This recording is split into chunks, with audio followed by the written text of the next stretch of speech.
السلام عليكم ورحمة الله وبركاته.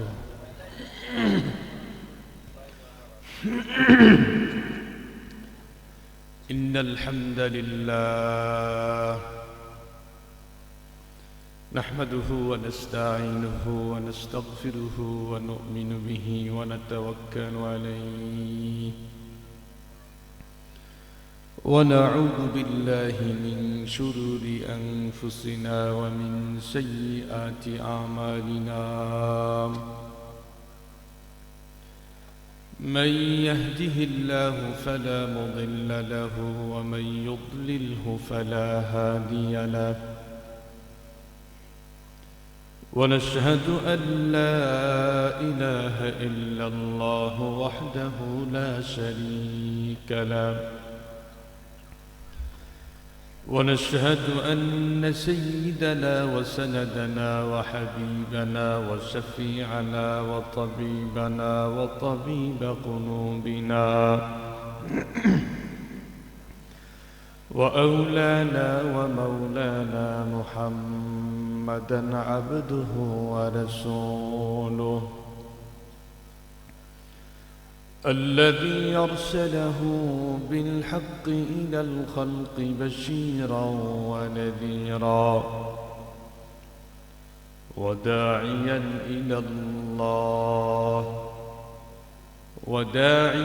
إلى الله بإذنه وسراجا وقمرا منيرا.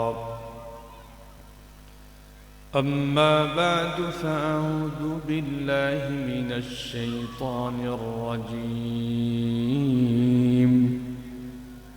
بسم الله الرحمن الرحيم. الرحمن علم القرآن خلق الإنسان علمه البيان. وقال صاحب القرآن صلى الله عليه وسلم: من يزمن لي ما بين لحييه وما بين رجليه أزمن له الجنة، أو كما قال عليه الصلاة والسلام. صدق الله مولانا العظيم، وصدق رسوله النبي الأمي الكريم، ونحن على ذلك لمن الشاهدين والشاكرين والذاكرين، والحمد لله رب العالمين. اللهم صل على محمد وعلى آل محمد كما صليت على إبراهيم وعلى آل إبراهيم إنك حميد مجيد. اللهم بارك على محمد وعلى آل محمد كما باركت على إبراهيم وعلى آل إبراهيم إنك حميد مجيد. يا رب صل وسلم دائما أبدا على حبيبك خير الخلق كلهم، بلغ العلا بكماله كشف الدجى بجماله، حسنت جميع خصاله، صلوا عليه وآله. محبة جرأ وزقر بلغ العلا بكماله كشف الدجى بجماله، حسنت جميع خصاله، صلوا عليه وآله. وأركانه মুআজ্জাজ মুহতারাম অধ্যকার ঐতিহ্যবাহী খারারা যুব সমাজের উদ্যোগে দ্বিতীয় বার্ষিক বিরাট ওয়াজ মাহফিলের শ্রদ্ধাভাজন সম্মানিত সভাপতি সাহেব হযরত মুআজ্জাজ মুকাররম বুজুর্গ উলামায়ে কেরাম, আমার সামনে বসা বিভিন্ন অঞ্চল, বিভিন্ন এলাকা, বিভিন্ন গ্রাম এবং দূরদরাজের এরিয়া থেকে আগত সমাগত সম্মানিত সুধী, সর্বপ্রথম আল্লাহ পাকের আলিশান দরবারে আমরা সকলেই শুকরগুজার হচ্ছি, যেই মহান রব্বুল আলামিন আমাদেরকে অত্যন্ত ভালোবেসে মায়া করে মহব্বত করে আমাদের হায়াতকে দীর্ঘায়িত করে আজকের এই মুহূর্ত পর্যন্ত আল্লাহ পাক সুস্থ সবল রেখে কোরআনে হাকিমের মহাব্বতে জান্নাতি টুকরা বাগানে কোরআন এবং হাদিস মন্থন করা কিছু আলোচনা, যেই মহান রব্বুল আলামিন আমাদের সকলকেই শোনার মতো সুন্দর একটি পরিবেশ তৈরি করে দিলেন, সেই রব্বে করিমের দরবারে আমরা সকলেই জবান খুলে ভক্তি সহকারে আবেগ আপ্লুত কণ্ঠে সকলেই কালিমাতুশ শুকর আদায় করি আলহামদুলিল্লাহ। শতকোটি দরুদ এবং সালাম সেই বিশ্বনবীর প্রতি, যিনি হলেন রহমতের ভান্ডার, উম্মতের কান্ডার, সাইয়্যিদুল মুরসালিন, খাতামুন নবিয়্যিন, রাহমাতুল্লিল আলামিন, জিগর গোশে আমেনা মাহবুবে কিবরিয়া বিশ্বনবী জনাবে মুহাম্মদুর রাসূলুল্লাহ সকলেই পড়ি সাল্লাল্লাহু আলাইহি ওয়াসাল্লাম। সম্মানিত উপস্থিতি, আমি আপনাদের সামনে যেই বিষয়টি নিয়ে কথা বলতে চাচ্ছি সেটি হলো জবান হেফাজতের গুরুত্ব এবং ফজিলত। কি বললাম? জবান হেফাজতের গুরুত্ব এবং ফজিলত। এই বিষয়টি চুজ করার পিছনে অনেকগুলি কারণ আছে। এর ভিতরে আমরা তো আলহামদুলিল্লাহ দেশের বিভিন্ন জায়গাতে সফর করার সৌভাগ্য হয়েছে। তো দিন যত করতেছে আমরা তাকায় দেখছি মানুষের মুখের ভাষা আস্তে আস্তে বিশ্রী হয়ে যাচ্ছে। মানুষ একটু ঝগড়া লাগলেই এমন কিছু কথা জবান দিয়ে বাহির করে যেগুলো শোনাও পাপ, বলাও পাপ।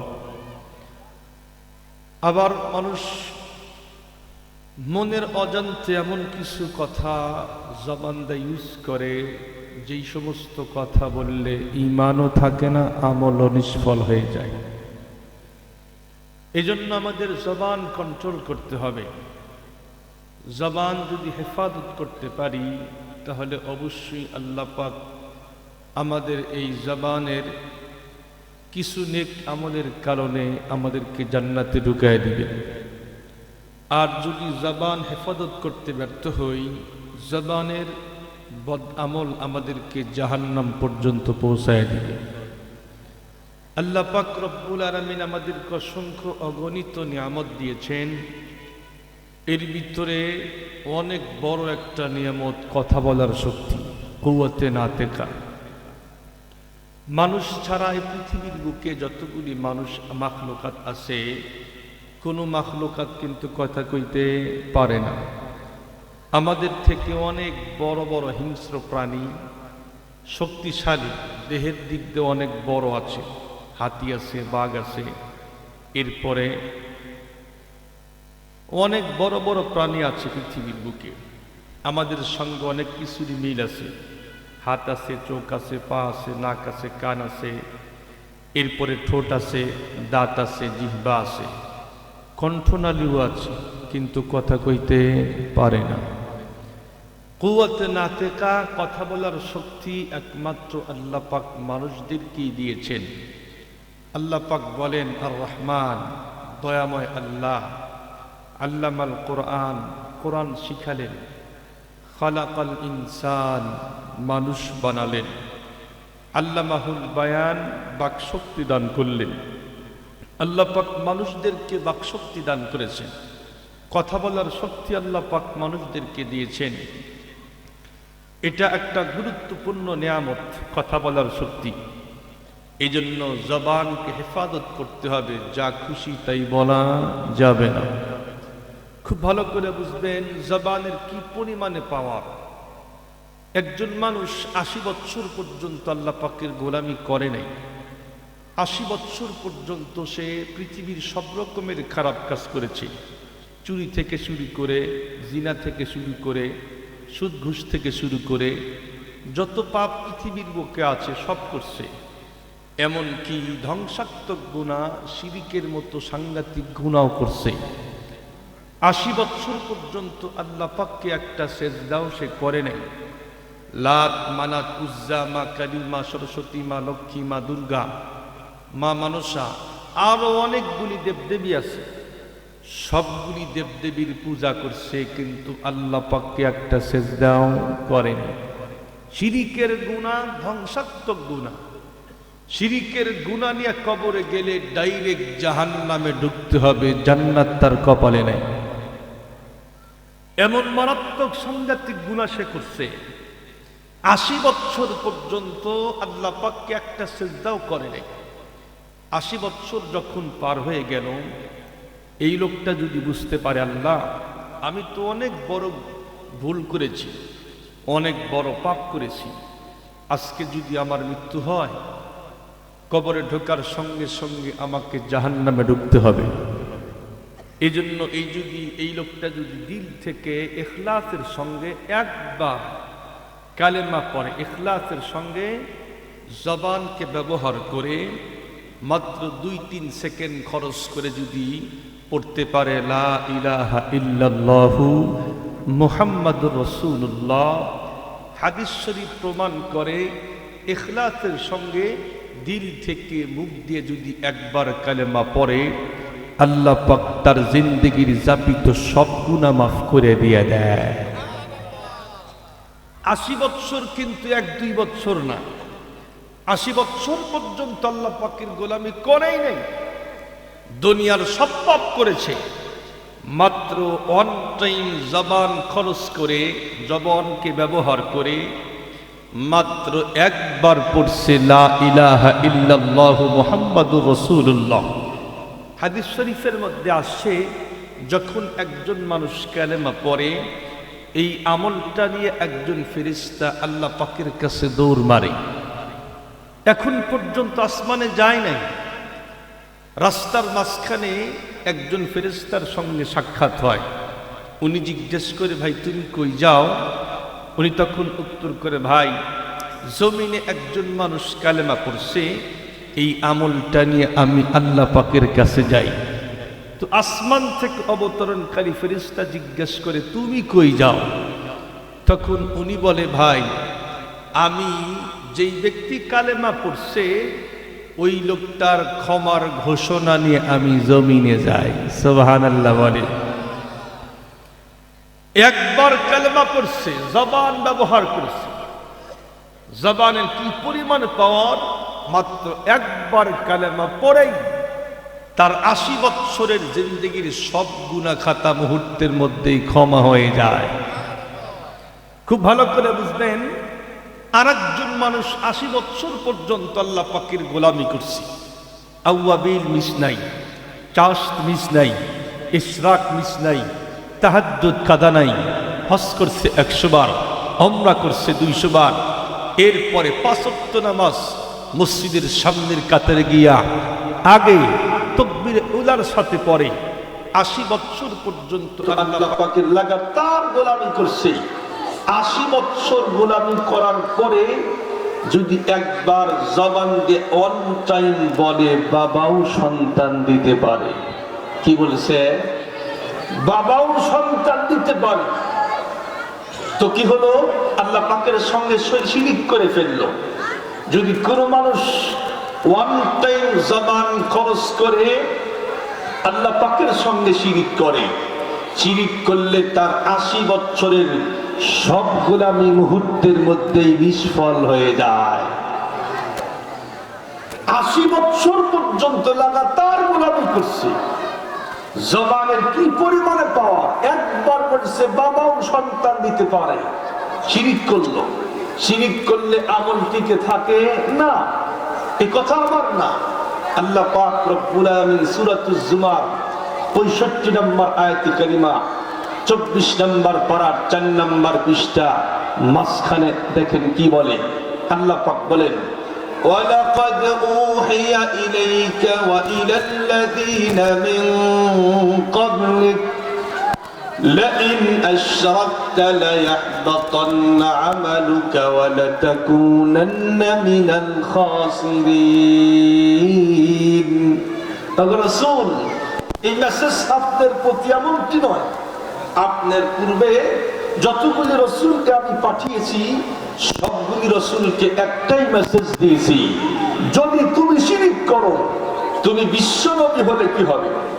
তোমার আমল ও কুসিন কালেও টিকে থাকবে না, নিষ্ফল হয়ে যাবে।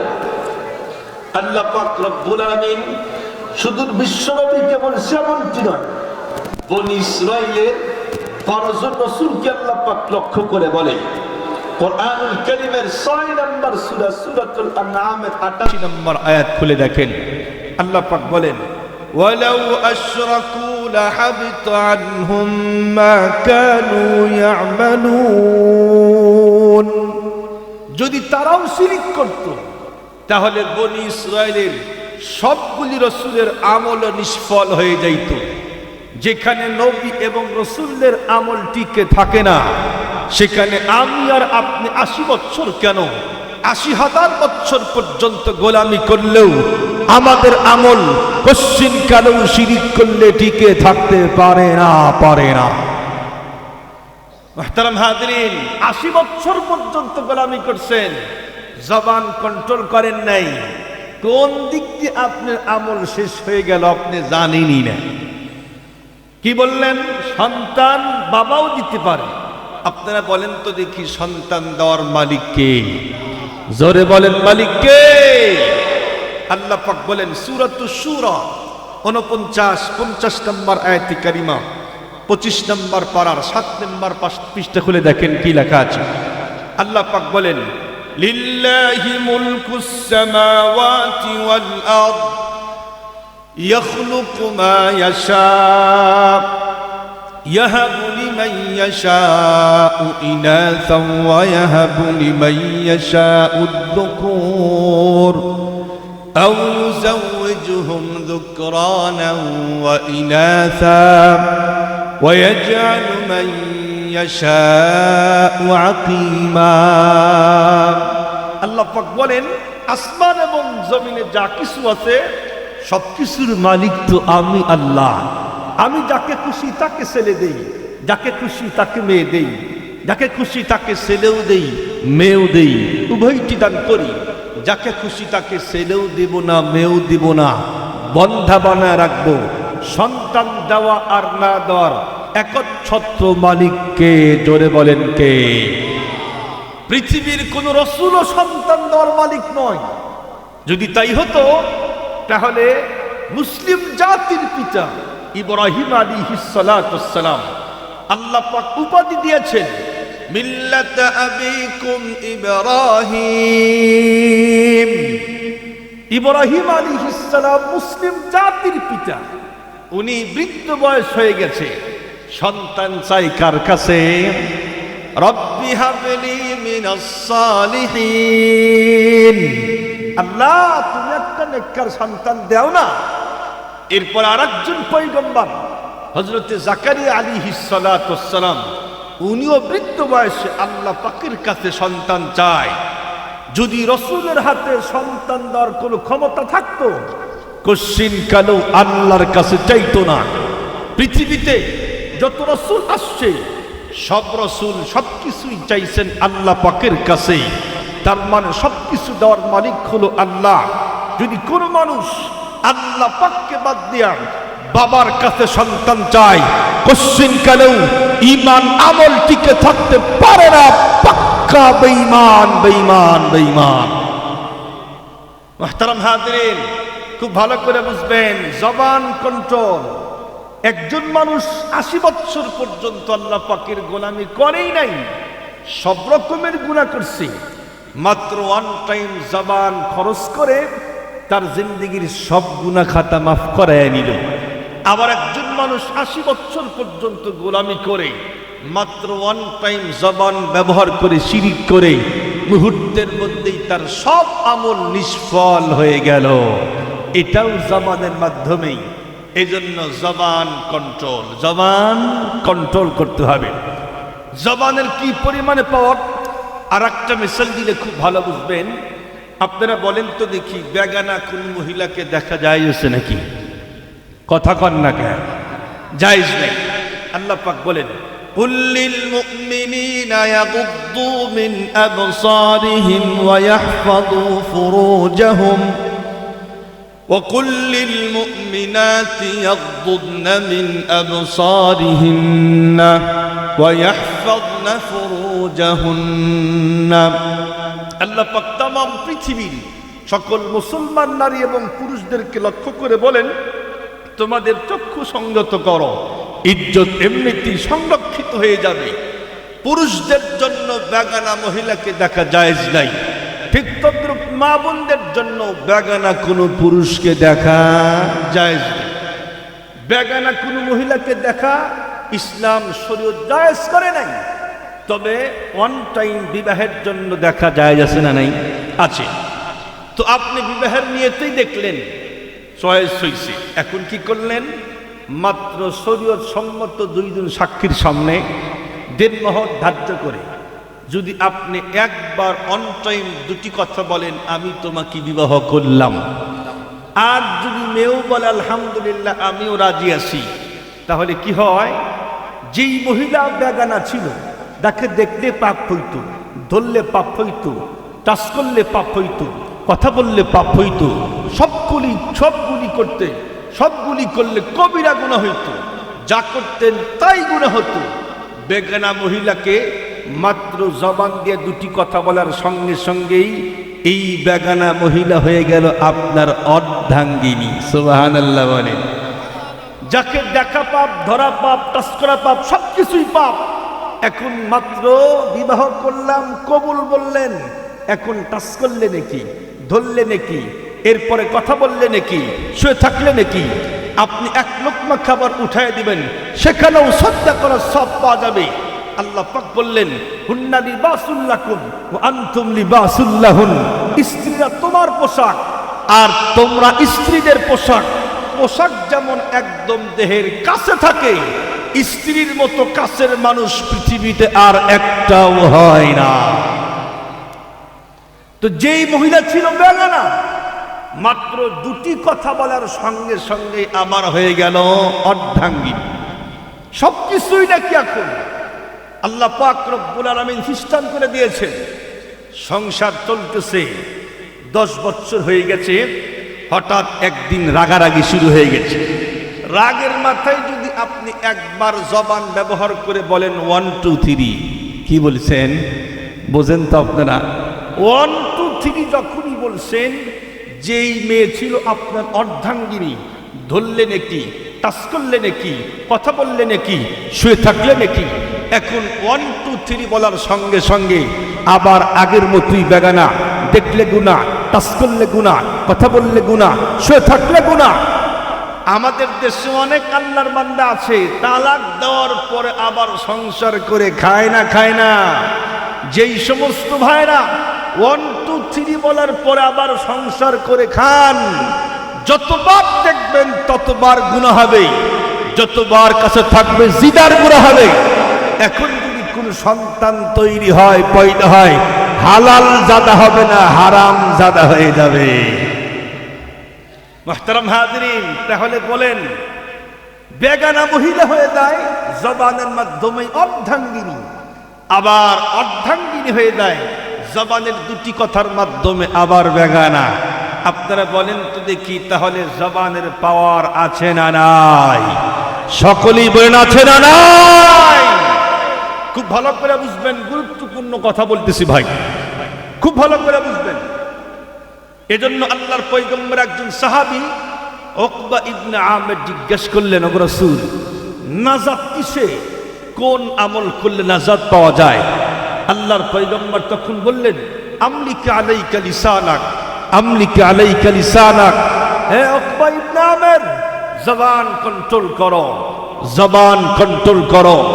জবান কন্ট্রোল করতে পারলেই তুমি নাজাত পেয়ে যাইবা। আরেকজন সাহাবী হযরত মুআয ইবনে জাবাল রাদিয়াল্লাহু তাআলা আনহু বলেন, আমি একদিন বিশ্বনবীর সঙ্গে সফরে ছিলাম। বিশ্বনবীকে একান্ত পেয়ে জিজ্ঞেস করলাম, ইয়া রাসূলুল্লাহ আখবিরনি বিআমালিন ইউদখিলনিল জান্নাতা ওয়া ইউবাঈদনি আনিন নার। হে রাসূল, আমাকে এমন একটা আমল শিক্ষা দান করেন যেই আমলটা করলে আমি জান্নাতে ঢুকতে পারি, জাহান্নাম থেকে বাঁচতে পারি। আল্লাহর পয়গম্বর তাকে অনেক কথা বললেন। এরপরে বললেন, আলা উখবিরুকা বিমালাকি যালিকা কুল্লিহি। এ মুআয ইবনে জাবাল, তোমাকে কি মূল কথা বলবো? মূল কথা? মুআয ইবনে জাবাল বললেন, কুলতু বালা ইয়া নবিয়াল্লাহ। রাসূল বলেন না, মূল কথাই বলেন। আল্লাহর পয়গম্বর তখন ফাআখাযা বিলিসানিহি, বিশ্বনবী সঙ্গে সঙ্গে তার জিহ্বা টান দিয়ে ধরলেন আর বললেন, এ মুআয ইবনে জাবাল, এই জবান কন্ট্রোল করো, জবান কন্ট্রোল করো। মুআয ইবনে জাবাল বললেন, ও রাসূল, এই জবানের কারণেও কি আমাদেরকে জিজ্ঞেস করা হবে? আল্লাহর পয়গম্বর তখন বললেন, আরে মুআয, তুমি এটা কি বলো? আরে শোনো, জবানের কামাই তো মানুষদেরকে এক সময় অধোমুখী করে জাহান্নামের মধ্যে নিক্ষেপ করে দিয়ে দিবে। কি বললেন? জবানের কামাই মানুষদেরকে অধোমুখী করে জাহান্নামে নিক্ষেপ করবে। খুব ভালো করে বুঝবেন, আল্লাহর পয়গম্বরের একদম কাছের মানুষ আম্মাদার হযরত আয়েশা সিদ্দিকা রাদিয়াল্লাহু তাআলা আনহা বলেন, আমি একদিন বিশ্বনবীকে বললাম, ও রাসূল, আপনার একজন স্ত্রী উম্মে সাফিয়া রাদিয়াল্লাহু তাআলা আনহা, উনি তো একটু বেটে, বেশি লম্বা না। উনি একটু বেটে আর কি, বেশি লম্বা না। সঙ্গে সঙ্গে আল্লাহর পয়গম্বর বললেন, লাকাদ কুলতি কালিমাতান লাউ মুসিজাত বিমাইল বাহরি লামাসাজাতু। ইয়া আয়েশা, তুমি এমন জঘন্য কথা বললে, এই কথার তিক্ততা এতটাই তীব্র, মারাত্মক, সাংঘাতিক, সিরিয়াস। যদি এই কথার তিক্ততা তাম পৃথিবীর সব সাগরের সঙ্গেই মিশানো হয়, তাম পৃথিবীর সব সাগরের পানি পর্যন্ত ঘোলা করে ছেড়ে দিবে। আম্মাজান আয়েশা সিদ্দিকা বলছে, একটু বেটে, এর চেয়ে বেশি কিন্তু বলে নাই।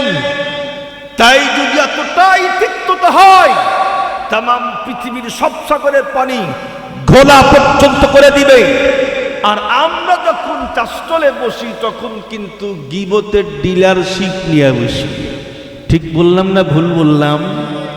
আরে বাবা, চায়ের কাপে একটা করে চুমুক লাগায়, আর অমুকের মেয়ে খুব খারাপ, সে তো পরকিয়া করে, অমুকের ছেলে তো এই করে, সে তো সুদখোর, সে তো ঘুষখোর, হামচুনি মান্ডাং করে নিস, আমি সবচাইতে ভালো, আর তামাম পৃথিবীর সব মানুষ খারাপ। খুব ভালো করে বুঝবেন, আম্মা জান আয়েশা সিদ্দিকা শুধু বলছে একটু বেটবে, এর চেয়ে বেশি কিন্তু বলে নাই। তাই যদি কথার তিক্ততা এতটাই তীব্র হয়, তাহলে আমরা যে প্রত্যেক দিন হাজারো বার গীবত করি, শিকার করি, মিথ্যা কথা বলি, চগলখড়ি করি, আমাদের কথার তিক্ততা আরো কত ভয়ঙ্কর হবে, এটা আল্লাহ সারা পৃথিবীর কোন মানুষ জানে না। মুহতারাম হাজরিন, এজন্য খুব ভালো করে বুঝবেন, আল লিসান জিসমুহু সগীর ওয়া জুরমুহু কাবীর। এই জবান, জিহ্বা ছোট একটা অঙ্গ, এটা হাতের সমান না, এটা পায়ের সমান না, এটা মাথার সমান না, এটা বডির সমান না, কিন্তু এর অপরাধ পরমারাত্মক, এতটাই সাংঘাতিক অপরাধ। এক কথা বলে আল্লাহ পাককে খুশি করায়া জিন্দেগীর সব গুনাহ মাফ করানো সম্ভব। আবার একটা কথা বলেই আল্লাহ পাককে নারাজ করে তামাম জিন্দেগীর সব আমল মুহূর্তের মধ্যেই বরবাদ হয়ে যায়। এজন্য আল্লাহর পয়গম্বর বলেন, ইন্নাল আবদা লা ইয়াতাকাল্লামু বিল কালিমাতি মির রিজওয়ানিল্লাহ লা ইউলকি লাহা বালা ইয়ারফাউল্লাহু বিহা দারাজাহ। মানুষ জবান দিয়ে এমন কিছু কথা বলে, মুহূর্তের মধ্যে আল্লাহ পাক খুশি হয়ে গেল আর তার মর্যাদা বেড়ে গেল, অথচ সে জানেই না জবান দিয়ে আমি কি বললাম, আল্লাহ খুশি হয়ে গেল। وإن العبد لا يتكلم من كلمات الله মিন সাখাতিল্লাহি লা ইউলকি লাহা বালা ইয়াহদি বিহা জাহান্নাম।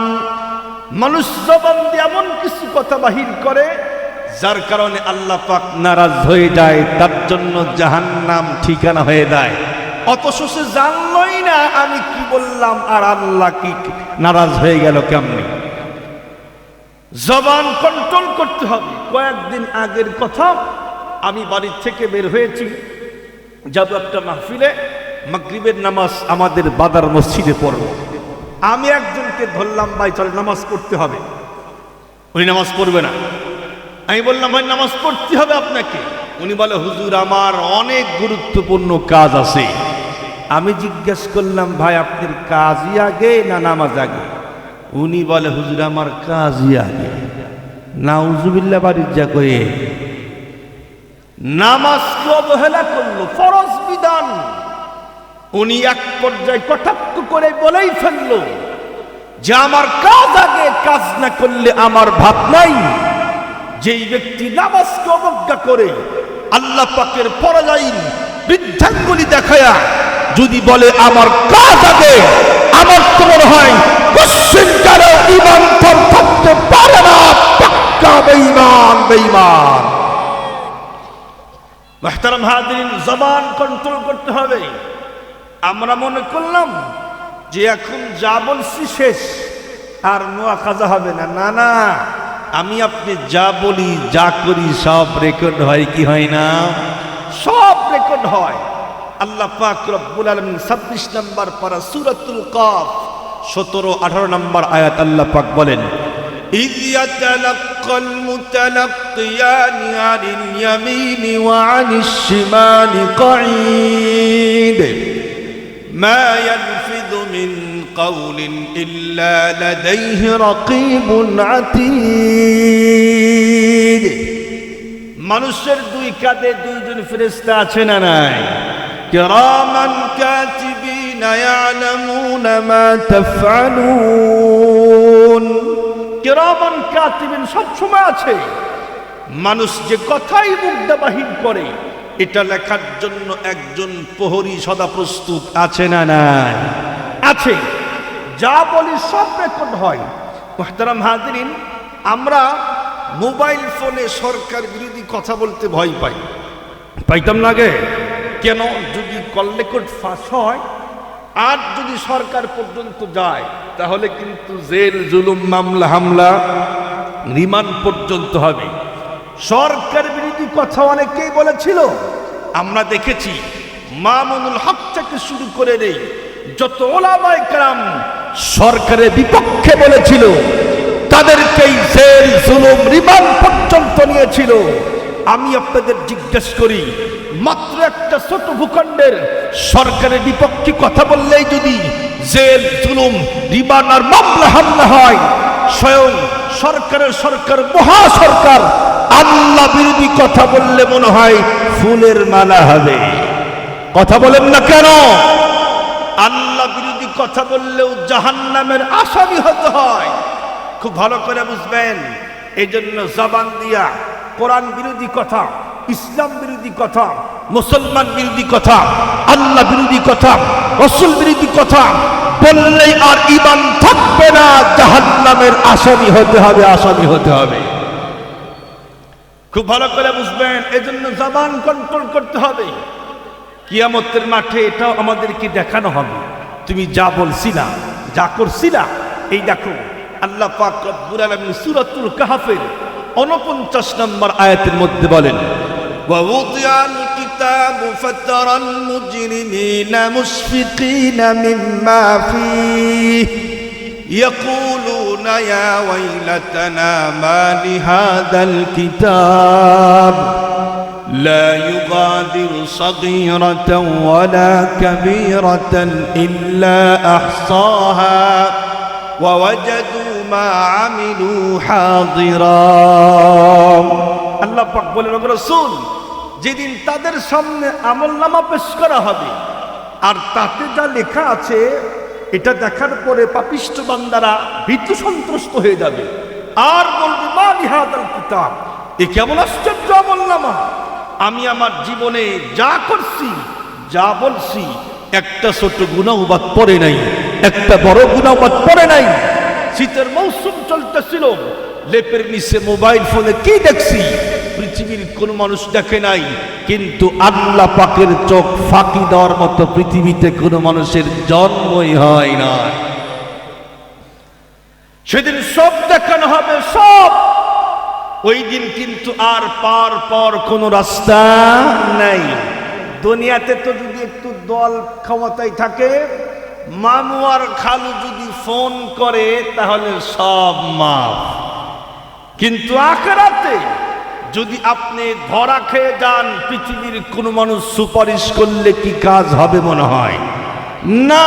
সেখানে ঘুষ চলে না, সেখানে টাকা দিয়ে কোনো কাজ হবে না। মুহতারাম হাজরিন, এজন্য খুব ভালো করে বুঝবেন, জবান হেফাজত করতে হবে। জবান দিয়া যা খুশি তাই বলা যাবে না। মুসলমান ভাইরা আমার কথাগুলি খুব ভালো করে বুঝবেন। আমরা জবান দিয়ে যেই সমস্ত গুনাহ করি, এর ভিতরে বন্ধুরা আমার মাত্র ভয়ঙ্কর দুটি গুনাহের কথা বলেই আমি আপনাদের সামনে থেকে বিদায় নিয়ে যাব। এক নাম্বার ভয়ঙ্কর সাংঘাতিক সিরিয়াস গুনাহের নাম হলো শিরিকের মতো সাংঘাতিক গুনাহ করা। আল্লাহর পয়গম্বর বিশ্ব নবী নিজেই বলেন, ইজতানিবুস সাবাল মুবিকাত। হে আমার সাহাবায়ে কেরাম শোনো, তোমরা সাতটা ধ্বংসাত্মক গুনাহ থেকে নিজেকে বাঁচায় রাখো। সাহাবায়ে কেরাম জিজ্ঞেস করলেন, ওয়া মা হুন্না ইয়া রাসূলুল্লাহ, সেগুলো কি কি একটু আমাদেরকে বিশ্বনবী বলে দেন। আল্লাহর পয়গম্বর বিশ্বনবী এক নম্বরে বললেন, আল ইশরাকু বিল্লাহ। কুসিন কেন আল্লাহ পাকের সঙ্গে শিরিক করতে যাও না। শিরিকের গুনাহ যেই ব্যক্তি করবে, কুসিন কেন জান্নাতে ঢুকতে পারবে না। শিরিকের গুনাহ হলো ধ্বংসাত্মক গুনাহ। ও মুসলমান, শিরিকের গুনাহ কুসিন কেন করা যাবে না। আল্লাহ পাক রব্বুল আলামিন কোরআনুল হাকিমের ভিতরে, কোরআনুল কারীমের 4 নম্বর সূরা সূরাতুন নিসা 36 নম্বর আয়াতে কারিমা 5 নম্বর পারার 3 নম্বর পৃষ্ঠার 3 নম্বর লাইনে আল্লাহ পাক রব্বুল আলামিন বলেন, ওয়াবুদুল্লাহা ওয়ালা তুশরিকু বিহি শাইআ। হে আমার বান্দাগণ শোনো, তোমরা আমি আল্লাহ পাকের গোলামি করবে, কিন্তু খবরদার কুসিন কেন আমার সঙ্গে অন্য কাউকে শরীক করতেই যায় না। মুসলমান ভাইরা আমার কথাগুলি ঠান্ডা মাথায় বুঝবেন। আমরা তো সন্তানদেরকে নসিহত করি না। প্রকৃত পক্ষে বাবা যিনি হবেন, উনি কিন্তু বন্ধুরা আমার অবশ্যই সন্তানকে নসিহত করবেন। যদি আমি টুটা ফাটা আমল যাই করি, সন্তানকে সঙ্গে নিয়ে অবশ্যই করা দরকার আছে না নাই? কিন্তু আমরা চুপি চুপি আমল করে সন্তানকে নসিহত পর্যন্ত করি না। এই পৃথিবীর মুখে একজন সফল বাবা ছিলেন, নাম তার লোকমান আলাইহিস সালাতু ওয়াস সালাম। উনি সন্তানদেরকে বন্ধুরা আমার অনেক নসিহত করেছেন। তার নসিহতগুলো এতটাই দামি ছিল, আল্লাহ পাক রব্বুল আলামিন তার নামে একটা সূরা বানায়া তার নসিহতগুলো আল্লাহ পাক কোরআনে হাকিমের মধ্যে আয়াত বানায়া পাঠায়া দিয়েছেন। সেই লোকমান আলাইহিস সালাতু ওয়াস সালাম সন্তানকে যতগুলো নসিহত করেছিলেন, এর ভিতরে 1 নম্বর সাংঘাতিক সুন্দর নসিহত, ইয়া বুনাইয়া লা তুশরিক বিল্লাহ, ইয়া বুনাইয়া লা তুশরিক বিল্লাহ। হে আমার কলিজার টুকরা সন্তান শোনো, তুমি কুসিন কেন আল্লাহ পাকের সঙ্গে অন্য কাউকে শরীক করতে যায় না। কুসিন কেন আল্লাহ পাকের সঙ্গে শিরক করো না কেন? কারণ হলো ইন্নাশ শিরকা লাযুলমুন আযীম। নিঃসন্দেহে শিরক হলো সবচাইতে বড় জুলুম। শিরকের মতো সাংঘাতিক জুলুম আর পৃথিবীর বুকে একটাও হয় না। যেই ব্যক্তি শিরক করলো, সে নিজের উপরে বন্ধুরা আমার সাংঘাতিক সিরিয়াস জুলুম করে ফেলল। কেমন জুলুম, কেমন জুলুম মুসলমান খুব ভালো করে বুঝবেন। যেই জুলুম করলে ডাইরেক্ট জাহান্নামের আসামি হতে হয়, আল্লাহ পাক রব্বুল আলামিন কোরআনুল কারীমের 4 নম্বর সূরা সূরাতুন নিসার 48 নম্বর আয়াতে কারিমা 5 নম্বর পারার 5 নম্বর পৃষ্ঠার 4 নম্বর লাইন আল্লাহ পাক বলেন, ইন্নাল্লাহা লা ইয়াগফিরু আন ইউশরাকা বিহি ওয়া ইয়াগফিরু মা দুনা যালিকা লিমান ইয়াশা। আল্লাহ পাক বলেন, এ तमाम পৃথিবীর মানুষ শোনো, আমি ইচ্ছা করলে সব রকমের গুনাহ আমি আল্লাহ পাক মাফ করতে পারি, কিন্তু শিরকের গুনাহ নিয়ে যদি কোনো ব্যক্তি কবরের ভিতরে ঢোকে, কোশ্চিন কেন আমি আল্লাহ পাক এই গুনাহ মাফ করব না। আল্লাহ পাক ঘোষণাই দিয়ে দিলে আমি ইচ্ছা করলে সব গুনাহ মাফ করতে পারি, কিন্তু খবরদার শিরকের মতো ধ্বংসাত্মক গুনাহ নিয়ে কবরের মধ্যে ঢুকলে আমি আল্লাহ পাক কোশ্চিন কালো মাফ করব না। আল্লাহ পাক রব্বুল আলামিন মাফ করবে না, এর ঘোষণা আল্লাহ পাক দিয়ে দিয়েছেন। সূরাতুত তাওবা 113 নম্বর আয়াতে কারিমা 11 নম্বর পারার 4 নম্বর পৃষ্ঠার 3 নম্বর লাইন আল্লাহ পাক বলেন, মা কানা লিন নবী ওয়াল্লাযীনা আমানু আন ইস্তাগফিরু লিল মুশরিকিন।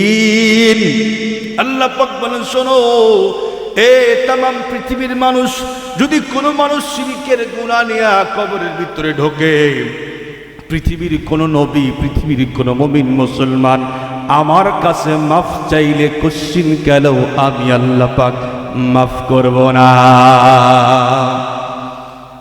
মুসলমান ভাইরা আমার কথাগুলি ভালো করে বুঝবেন, কোশ্চিন কেন আল্লাহ পাক মাফ করবে না। এতটাই সাংঘাতিক গুনাহ, যদি কোনো ব্যক্তি শিরকের মতো ধ্বংসাত্মক গুনাহ করে ফেলে, আল্লাহ পাক বলেন তার জন্য জান্নাত হারাম, জাহান্নাম তার জন্য ঠিকানা বানায়া দিলাম। মুসলমান ভাইরা আমার কথাগুলি ভালো করে বুঝবেন, কোরআনুল কারীমের 5 নম্বর পারা 5 নম্বর সূরা সূরাতুল মাইদা 72 নম্বর আয়াত কারিমা 6 নম্বর পারার 19 নম্বর পৃষ্ঠার মাঝখানে আল্লাহ পাক বলেন, وقال المسيح يا بني إسرائيل اعبدوا الله ربي وربكم إنه من يشرك بالله فقد حرم الله عليه الجنة ومأواه النار।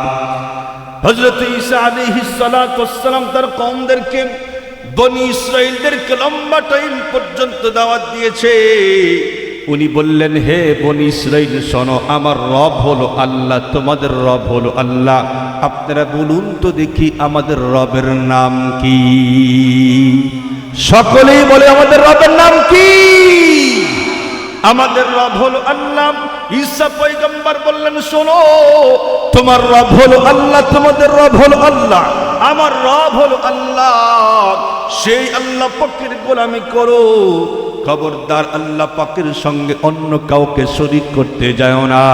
যদি কোনো ব্যক্তি আল্লাহ পাকের সঙ্গে অন্য কাউকে শরীক স্থাপন করে, আল্লাহ পাক বলে, ইন্নাহু মাইয়ুশরিক বিল্লাহ ফাকাদ হারামাল্লাহু আলাইহিল জান্নাতা ওয়া মাওয়াহুন নার।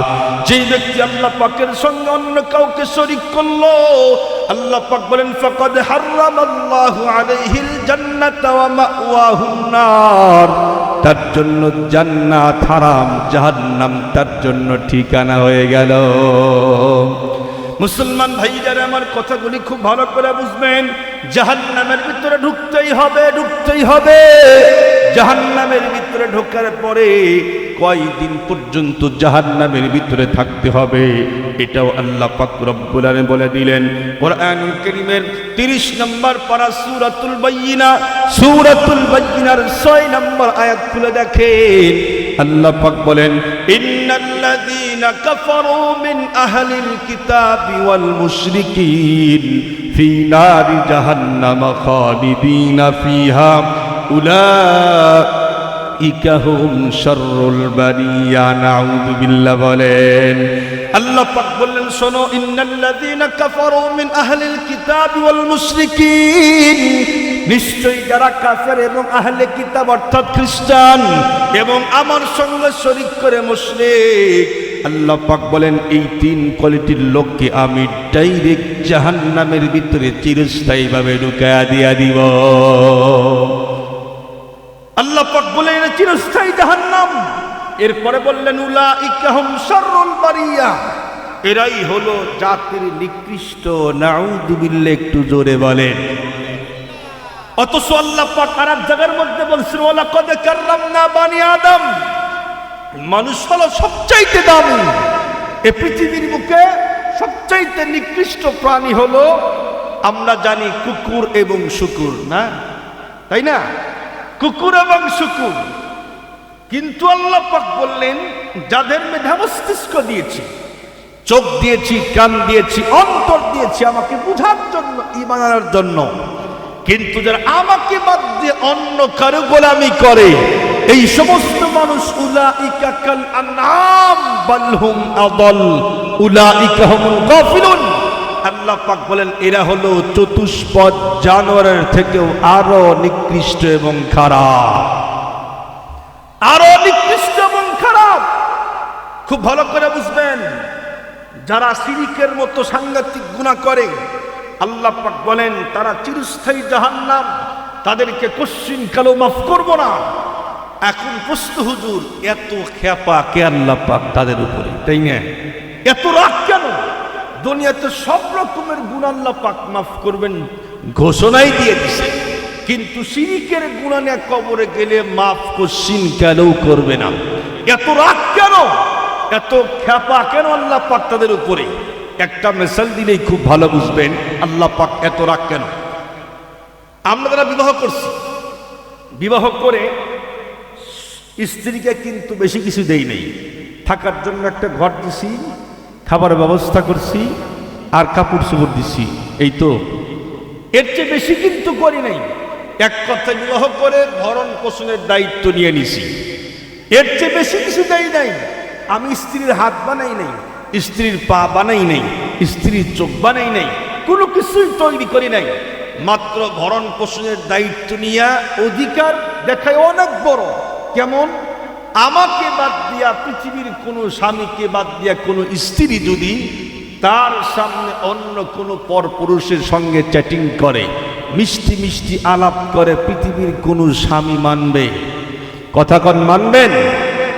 এক ফোঁটা রক্ত দেহে থাকতে আমার তো মনে হয় পৃথিবীর কোনো স্বামী বরদাস্ত করবে না, প্রয়োজনে কান্না উড়াইয়া দিবে, এরপরেও কোশ্চিন কালেও চ্যাটিং করবা, পীড়িত করবা, এটা আমি মানতে রাজি নই। কেন? আমি তোরে খাওয়াই, তুই আমার স্ত্রী, আমি তোরে সবকিছু দিলাম, আলাপ করবে আমার সঙ্গে, প্রেম করবে আমার সঙ্গে, আমি ছাড়া অন্য কারোর সঙ্গে মিঠা মিঠা আলাপ করবি, কোশ্চিন কালেও বরদাস্ত হয় না, হয় না। ঠিক আছে না?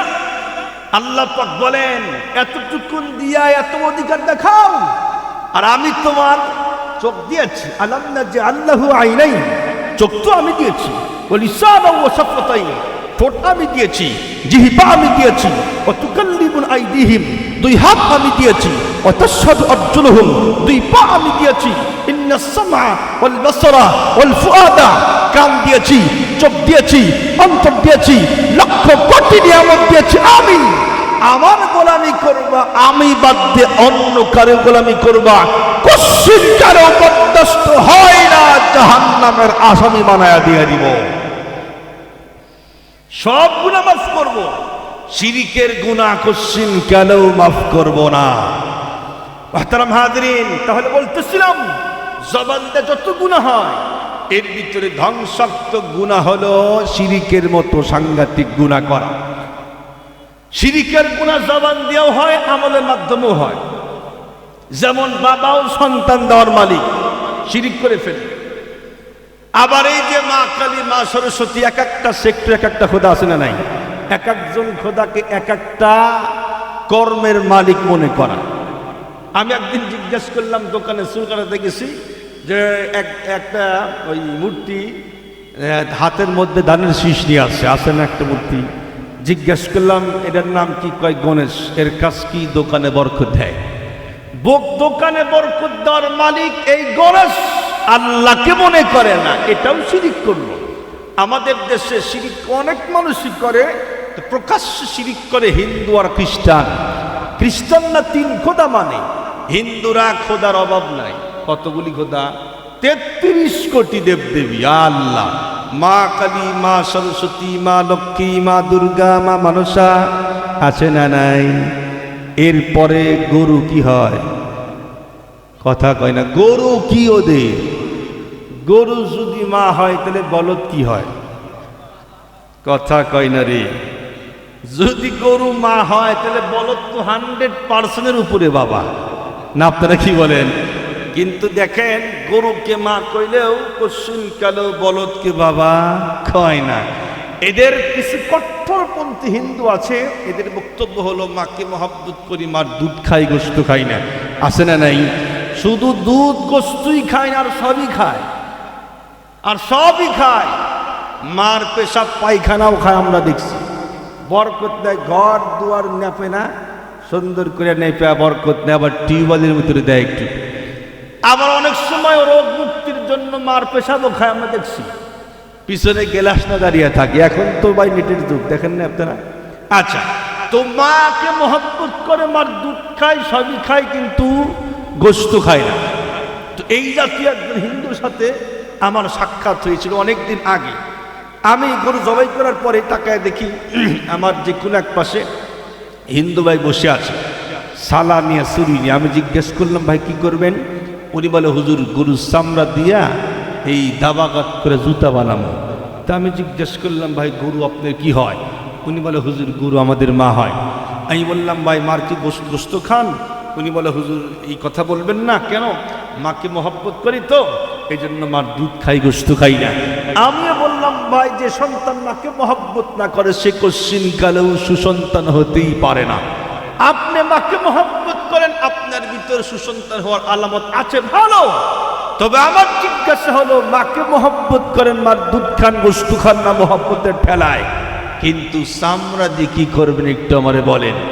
তখন উনি তো বুঝে ফেলেছে, তো কাম তো খাম।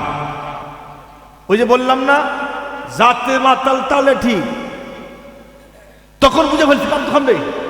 আমি বললাম, ভাই মাকে মহব্বত করেন, মার দুধ খান, গোস্ত খান না, মার চামড়া দিয়ে জুতা বানায় হাঁটবেন। আপনার মতো বেয়াদব সন্তান আসমানের নিচে, জমিনের উপরে আর একটাও হতে পারে না, পারে না, পারে না। আমাদের বক্তব্য শোনেন, মা তোমাকে মহব্বত করি, তোমার দুধ খেয়ে বড় হয়েছে, এই জন্য আমাদের দেহের চামড়া কেটে তোমার স্যান্ডেল বানায় দিলেও দুধের ঋণ শোধই হবে না। আর তোমাদের বক্তব্য পুরাই উল্টা, আমাকে মহব্বত করো, আমার দুধ খাও, গোস্ত খাও না। তোমরা হলো বেয়াদব সম্প্রদায়, বেয়াদব। মুহতারাম হাজরিন, তো যে কথা বলতেছিলাম, হিন্দুদের তথ্য অনেক আমার কাছে আছে, সময় নেই। তো এরা হলো প্রকাশ্যে শিরক করে, আল্লাহ পাককে বাদ দিয়ে অন্য গোলামি, অন্য কারো গোলামি করে। আমাদের দেশেও কিছু নামধারী মুসলমান, এরাও আল্লাহ পাকের গোলামি বাদ দিয়া বাবার গোলামি করে, আছে না নাই? আরে কত রঙের বাবা, ল্যাংটা বাবা এলাকায় আছে নাকি? টালা বাবা, সালা বাবা, আরে বাবা চট বাবা, আবার ল্যাংটা শাহ আছে। আমি ওই যে চট্টগ্রামে মাঝে মধ্যে যাওয়া হয়, রাঙ্গুনিয়া থানায় অনেকবার যাই। তো ওই এলাকায় খুব মাজার। তো রাস্তার সঙ্গে আমি তাকায় দেখি লেখা আছে ল্যাংটা শাহ বাজার। কি মাজার? ল্যাংটা শাহ বাজার। চিন্তা করলাম, বাবাই যদি ল্যাংটা থাকে তাহলে তার মুরিদদের যে কি অবস্থা আল্লাহ পাকই ভালো জানে। না আপনারা কি বলেন? বাবাই হলো ল্যাংটা। এই পীর সাহেবের কথা একটা মনে পড়ছে, বলবো নাকি?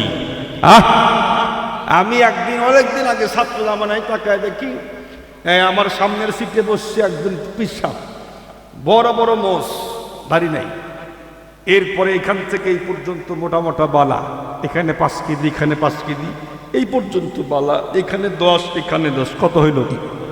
20 আর 10 30 কেজি। এখানে বড় বড় তালা আর শেকল, লাল শালু গায়ে দেওয়া, একটা লাল লুঙ্গি আর একটা লাল এখানে দিচ্ছে। যে লাঠি হাতের মধ্যে দিচ্ছে এটা লোহার তেরেং বেরেং লাঠি।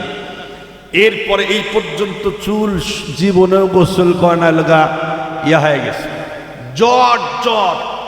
ওরে আল্লাহ, আর এই হাতের মধ্যে আংটি দিয়া পুরা। তোরে দেখে আমি তো আগের থেকে এই গজল টজল গাইতাম, একটা গজল মনে পড়ছে, এটা বলবো নাকি আপনাদের? বড় বড় ঘোপওয়ালা, কিওয়ালা ঘোপ চেনেন তো? মোজ। বড় বড় ঘোপওয়ালা, গলে জ্বলে তাবিজের মালা। বড় বড় ঘোপের কারণে বাবার মুখখান দেখা যায় না। বাবাকে দেখলে মনে হয় মানুষ না বান্দর না। কথা কন না কে? মানুষ না বান্দর না, আসলেও তো তাই।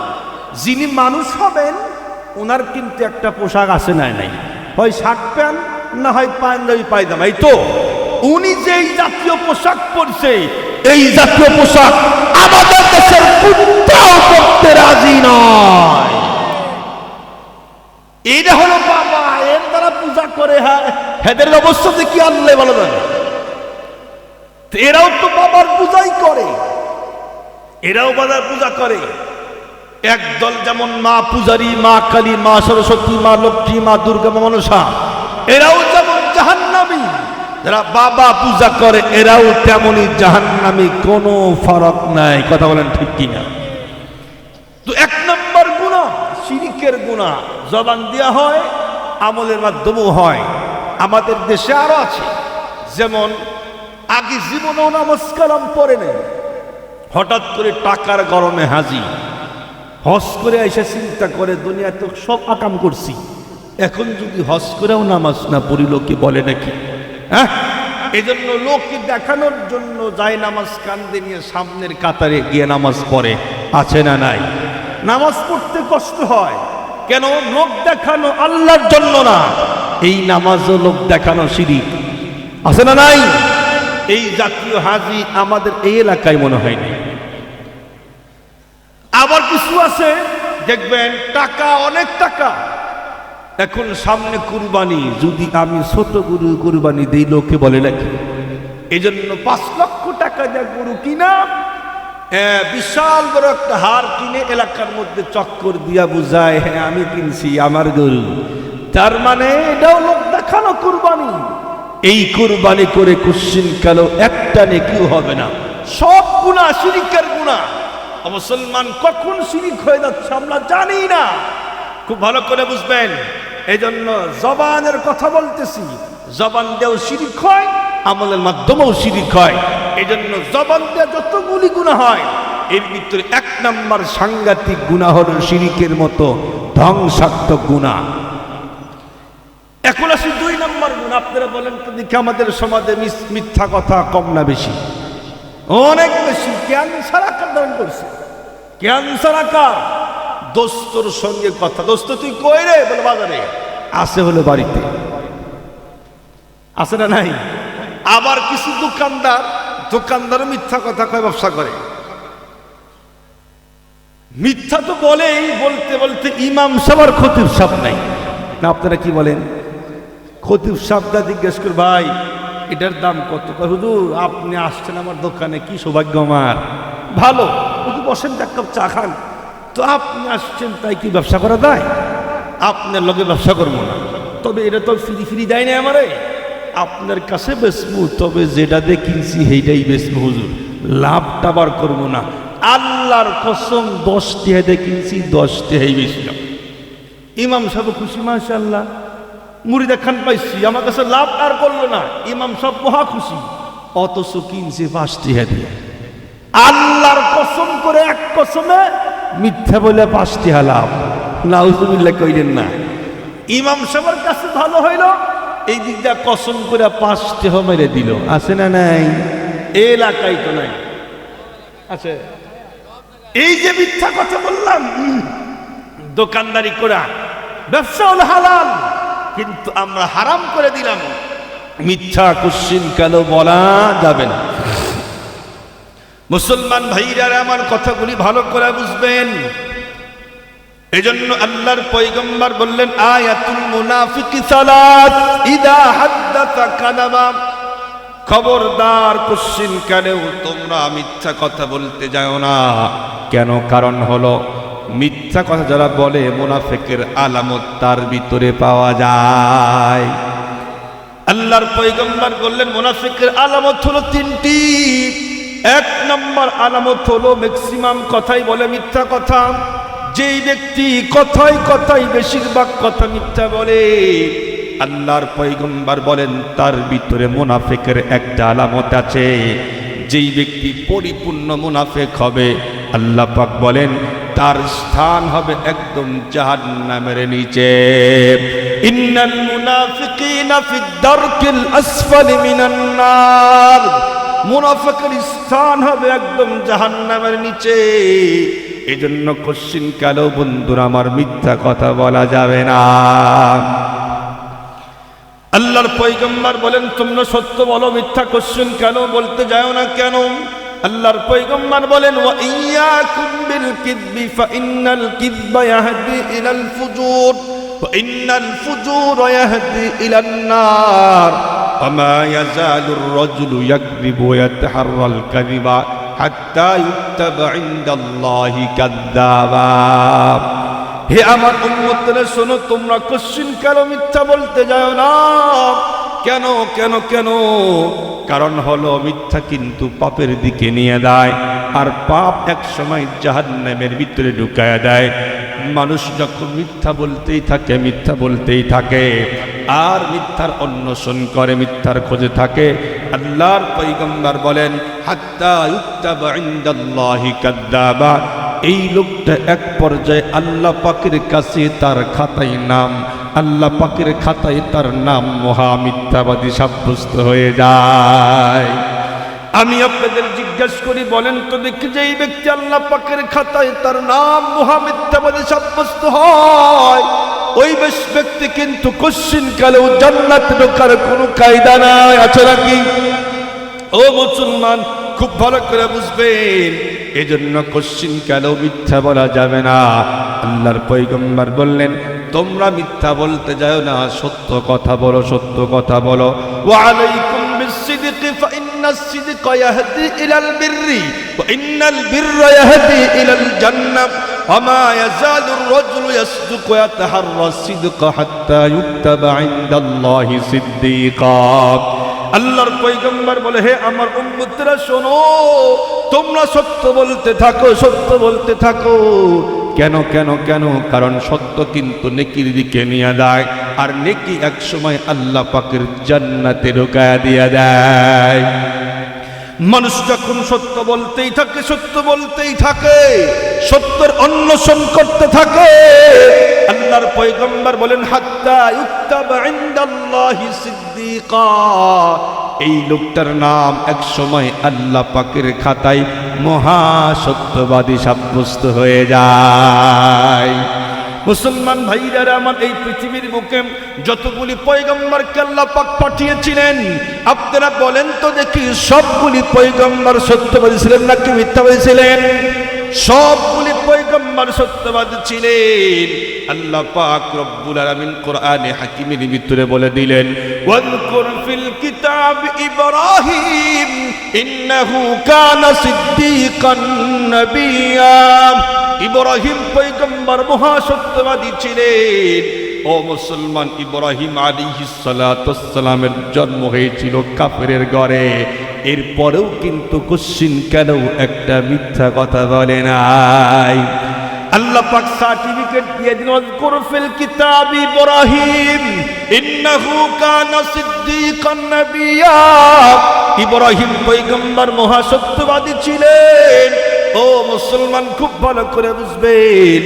এরপরে আল্লাহ পাক বলেন ওয়াযকুর ফিল কিতাব ইদ্রিস ইন্নাহু কানা সাদিকাল ওয়া'দি ওয়া কানা রাসূলান নাবিয়্যা। ইদ্রিস পয়গম্বর মহা সত্যবাদী ছিলেন, মহা সত্যবাদী ছিলেন। ও মুসলমান, পৃথিবীর সব মানুষ, সব পয়গম্বর কিন্তু সত্যবাদী ছিলেন। আপনারা বলেন তো দেখি, আমাদের পয়গম্বর সত্যবাদী ছিলেন নাকি মিথ্যাবাদী ছিলেন? আল্লাহ পাকের পয়গম্বর মহা সত্যবাদী ছিলেন। এই সার্টিফিকেট কিন্তু তার দলের লোক কিন্তু দেয় নাই, দিছে হলো বিরোধী দলের লোক। কথা বলেন ঠিক কিনা? বিএনপি যত ভালোই করুক আওয়ামী লীগ সাপোর্ট করবে না, আওয়ামী লীগ যত ভালোই করুক বিএনপি সাপোর্ট দিবে না উল্টা চলবে, জাতীয় পার্টি যত ভালো করুক বিএনপি আওয়ামী লীগ দেখতে পারবে না, জামাত যত ভালোই করুক জীবনেও না। তো একদল আর একদল দেখতে পারে না। বিশ্ব নবীকে সার্টিফিকেট দিছে তার ভিন্ন দলের লোক, যারা 24 ঘন্টায় বিশ্ব নবীকে মারার জন্য বৈঠক করত। কেমনে তার কাল্লা নামানো যায়, কেমনে তাকে ইসলামের দাওয়া থেকে অব্যাহতি দেওয়া যায়, মুসলমান 24 ঘন্টায় মারার জন্য ফিকির করত। তারাই বিশ্ব নবীকে সার্টিফিকেট দিয়েছে আল আমিন, আস-সাদিকুল আমিন, মহাসত্যবাদী। যাকে মারার জন্য 24 ঘন্টায় ডিউটি করে তারাই তাকে মহাসত্যবাদী করে দিয়েছেন। কেন? চোখের সামনে দেখছে বিশ্বনবী কশ্চিন কেন একটাও মিথ্যা কথা বলে নাই। আপনারা বলেন তো দেখি, আল্লাহ সত্যবাদী না মিথ্যাবাদী? সকলেই কয় না। আল্লাহ পাক নিজেই বলেন, ওয়ামান আসদাকু মিনাল্লাহি কিলা ওয়ামান আসদাকু মিনাল্লাহি হাদিসা। আমি আল্লাহ পাকের মতো সত্যবাদী পৃথিবীতে কেউ নাই। আল্লাহ সত্যবাদী, সব পয়গম্বর সত্যবাদী। আমাদের পয়গম্বর মহাসত্যবাদী। সেই পয়গম্বর উম্মত হয়ে আল্লাহর বান্দা হয়ে কেমনে মিথ্যা বলি? আমরা তো একটু বাবা চিন্তার দরকার ছিল না। মুসলমান ভাইরা আমার, এজন্য কোশ্চিন কেন মিথ্যা বলতেই যায় না, হাসির চলেও মিথ্যা বলা যাবে না। সাহাবায়ে কেরাম বিশ্বনবীকে জিজ্ঞেস করলেন, ওগো পয়গম্বর, আপনি কি হাসির চলে ঠাট্টা করেও বিদ্রুপ করেও কি মিথ্যা বলেন না? পয়গম্বর বললেন, শোনো, আমি হাসির চলেও কোশ্চিন কেন মিথ্যা বলি না। আল্লাহর পয়গম্বর বললেন, শোনো, তোমরা কোশ্চিন কেন মিথ্যা বলতে যাও না। ও মুসলমান, হাসির চলেও মিথ্যা বলা যাবে না। একটা হাদিস আপনাদেরকে শোনায় দেই। আব্দুল্লাহ ইবনে আমির রাদিয়াল্লাহু তাআলা আনহু বলেন, আমার মা আমাকে ডাকলেন, দাআতনি উম্মি, আমার মা আমাকে ডাকলেন। আমি তাকায় দেখি বিশ্বনবী আমার ঘরের ভিতরে বসা আছেন। আমার মা আমাকে ডাকলেন, ইয়া আব্দুল্লাহ হাতাল উতিকা শাইআ, হে আব্দুল্লাহ এদিকে আসো, আমি তোমাকে কিছু একটা দিব। আপনারা বলেন তো দেখি, আমরাও যখন খেলতে থাকি আমাদের আব্বা আম্মা ডাকে কি ডাকে না? সন্তান খেলতেছে, খেলায় মজা আছে, সন্তানকে যতই ডাকে মা আসে না, তখন কি বল, বাবা এদিকে আসো, দেখো তোমার আব্বু তোমার জন্য কিনে আসছি। অথবা আমরাও ডাকি, বাবা এদিকে আসো, আসে না, বাবা এদিকে আসো, দেখো তোমার জন্য পকেটে সদাই আছে, সদাই এইদিকে আসো, দেখো হাতের মধ্যে কি আছে। সন্তান আসে কিন্তু সন্তানকে কিছুই দেয় না, এমন লোক আছে না নাই? আমাদের গ্রাম বাজারে বেশি হয়। সন্তানকে ধোকা দেয়, ডাক দিয়ে সরে যাওয়ার জন্য, অন্য কিছু যাওয়ার ডাকে, কিন্তু সন্তান কিছু দেয় না। এরকম গার্জেন আছে না নাই? আছে। আল্লাহর পয়গম্বর বললেন, এ আব্দুল্লাহর মা, শোনো, তুমি তোমার সন্তানকে কি দেওয়ার জন্য ডাকছো? আব্দুল্লাহর মা বলো, বিশ্বনবী বলে, শোনেন, আমার সন্তানকে আমি একটা খেজুর দেওয়ার জন্য ডাকছি। আল্লাহর পয়গম্বর বললেন, শোনো, তুমি যদি তোমার সন্তানকে ডাকতা আর কিছুই না দিতা, তাহলে অবশ্যই কিন্তু মিথ্যাবাদী সাব্যস্ত হয়ে যাইতাম।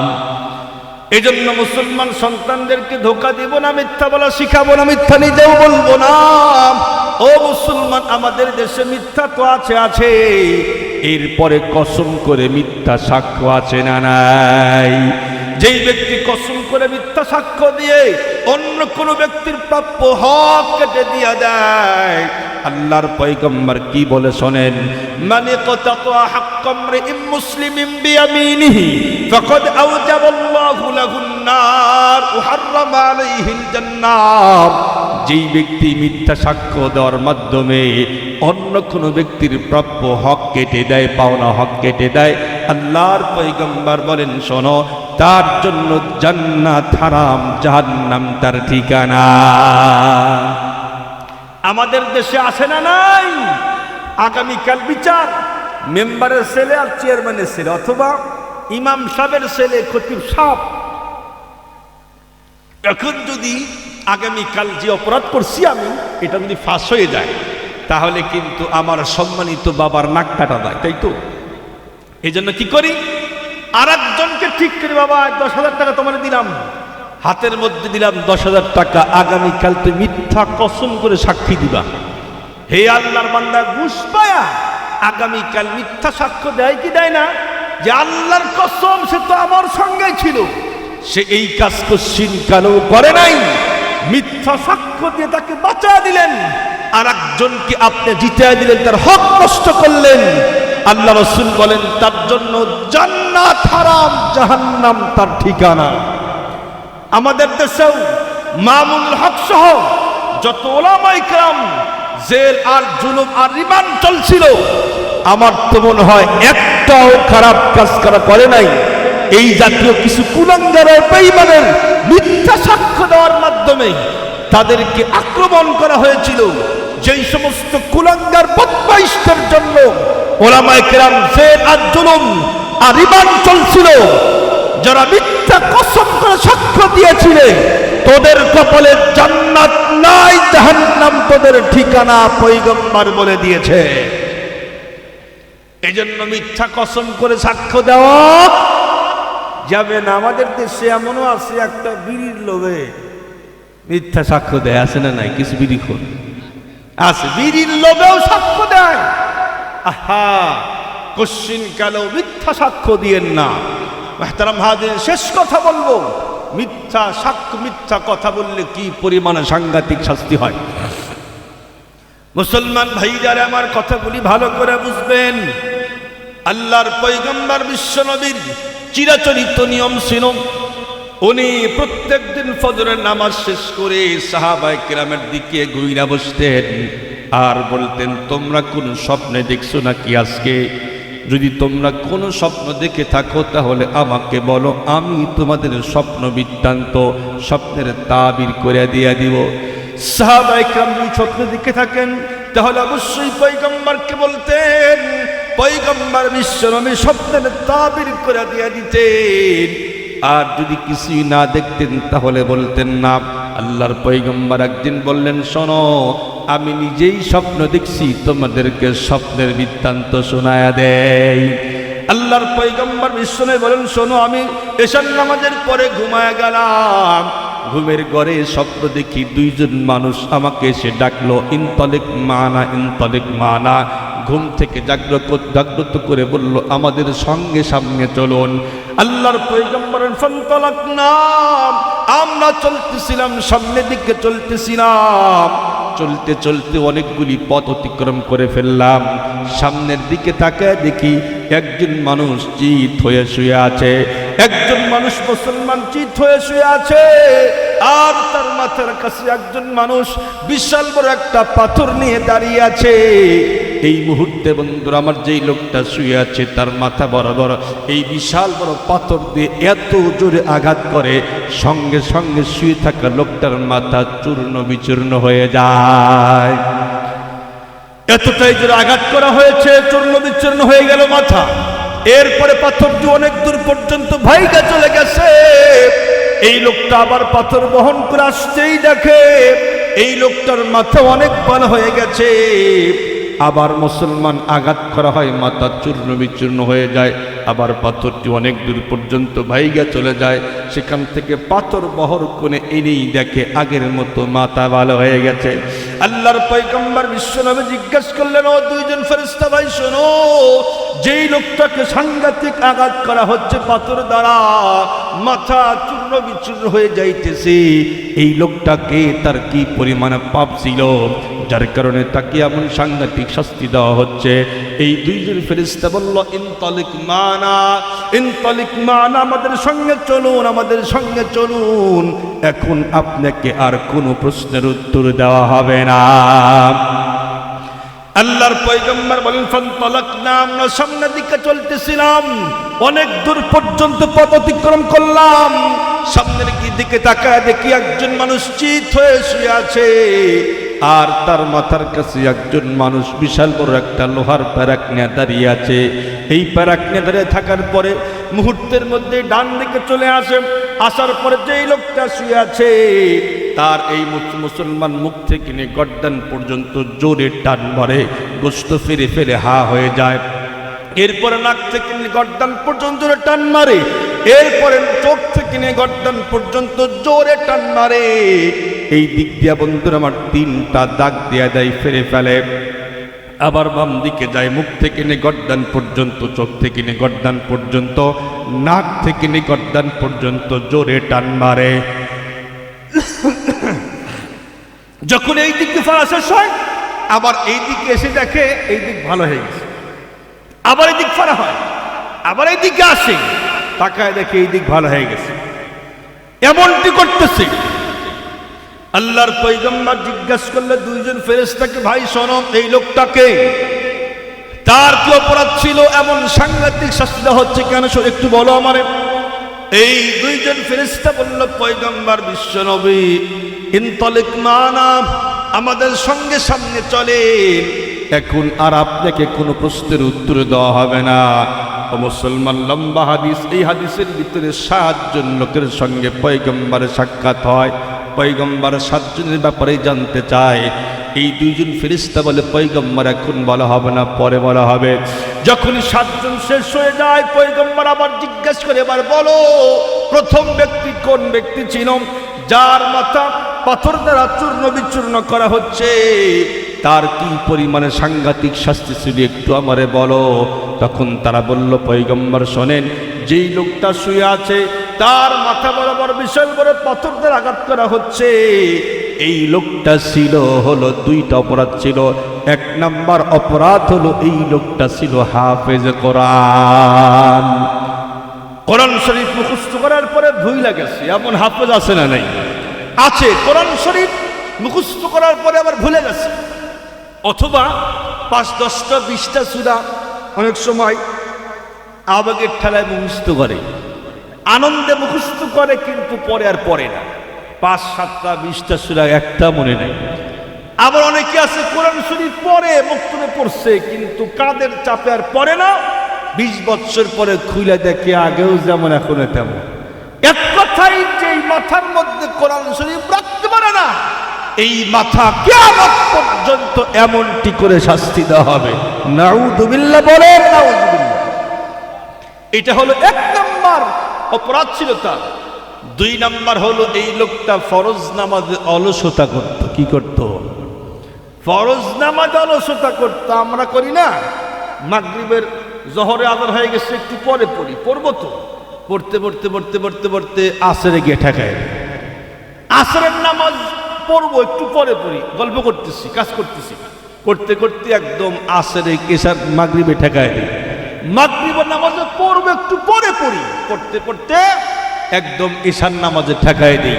এই যে নামাজ পড়ি, অলসতা করি, যেই ব্যক্তি নামাজ পড়বে বটে অলসতা করবে, এটাকেও কিয়ামত পর্যন্ত এমন শাস্তি দেওয়া হবে। নাউযুবিল্লাহ, জোরে বলেন নাউযুবিল্লাহ। আল্লাহ পাক বলে দিয়েছেন, ফাওয়াইলুল লিল মুসাল্লিন, যারা মুসল্লি 5 ওয়াক্ত নামাজ পড়ে তারাও জাহান্নামে ডুববে। নাউযুবিল্লাহ কইলেন না। এখন আমরা জানি যে নামাজ না পড়লে জাহান্নামে হবে, কিন্তু আল্লাহ পাক বললেন, শোনো, নামাজ পড়েও জাহান্নামে ঢোকার পার্টি অনেকগুলাই আছে। তারা কারা? আল্লাযীনা হুম আন সালাতিহিম সাহুন, যারা নামাজ পড়ে বটে কিন্তু নামাজের ব্যাপারে বেখবর, নামাজের ব্যাপারে গাফেল। কেমন? ব্যাখ্যা কি? নামাজে দাঁড়াইছেন নামাজে, আপনার মন গেছে উত্তর চড়া ক্ষেতের মধ্যে, আহারে আজকেই তো সার আর বিষ দিছি, পানিও তো দিছি, পানি কি বেশি হয়ে কি পানি আইল টপকায় বের হয়েই অন্য খেতে গেল, সব সার শেষ আমার। আছে না নাই? নামাজে দাঁড়াইয়া খেতের চিন্তা করে, নামাজে দাঁড়াইয়া দোকানের চিন্তা করে, নামাজে দাঁড়াইয়া ফ্যামিলির টেনশন করে। নামাজ পড়ে মসজিদে আর মন থাকে বাড়িতে, ক্ষেত খামারে। নামাজ পড়েও জাহান্নামে ডুববে। কেন? আল্লাহ রাসূল বলেন, শোনো, সবকিছুরই একটা রুহু আছে। রুহু ছাড়া যেমন বডি মরা, এই বডির কোনো দাম আছে নাই। যত টাকার মালিক হন, দাম নাই।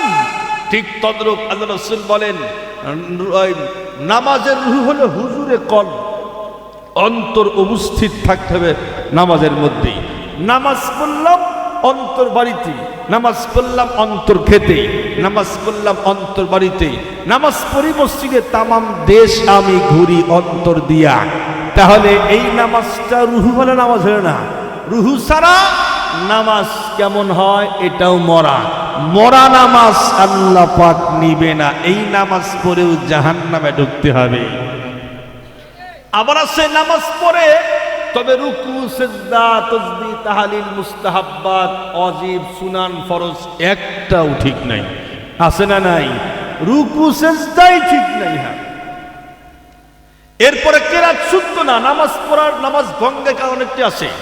এর ভিতরে এক নাম্বার কারণ হলো নামাজে অশুদ্ধ পড়া। অশুদ্ধ পড়লে আর নামাজ থাকে না। নামাজ যখন ভেঙে যায় তখন এই নামাজ আল্লাহর দরবারে কবুল হবে না। আমরা তো সবকিছুই শিখি, কিন্তু নামাজ কোনোদিনই শিখি না। শিখি ইমাম সাহেবকে জিজ্ঞেস করলে ইমাম সাহেব বলবে হুজুর শিখে তো না, আরো আমার উল্টা ভুল করে চাকরি খায়। আছে নাই এই জাতীয় মুসল্লি? আমরা সবকিছু শিখি রে ভাই, কিন্তু নামাজ শিখি না। যেই নামাজ পড়লে আল্লাহ পাক জান্নাত দিবেন সেই নামাজ শেখার কোনো গুরুত্ব নাই। মুসলমান ভাইরা আমার লম্বা করতে চাই না।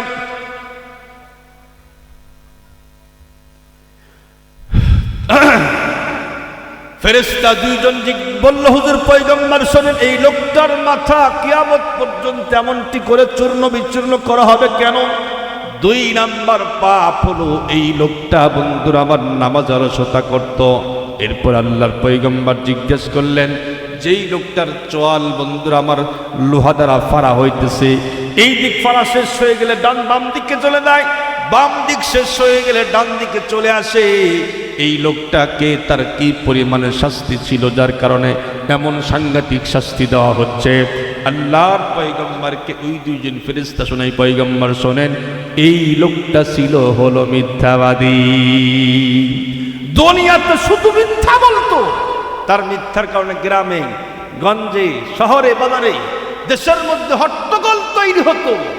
এই মিথ্যা দ্বারা বলে আল্লাহ পাকের রাসূল বললেন, শোনো আমি তাকে দেখছি লোহার প্যারাক দিয়া এইদিকে টান মারা হবে, এইদিকে টান মারা হবে, কিয়ামত পর্যন্ত তাকে এমন শাস্তি দেওয়া হবে। নাউযুবিল্লাহ বলেন।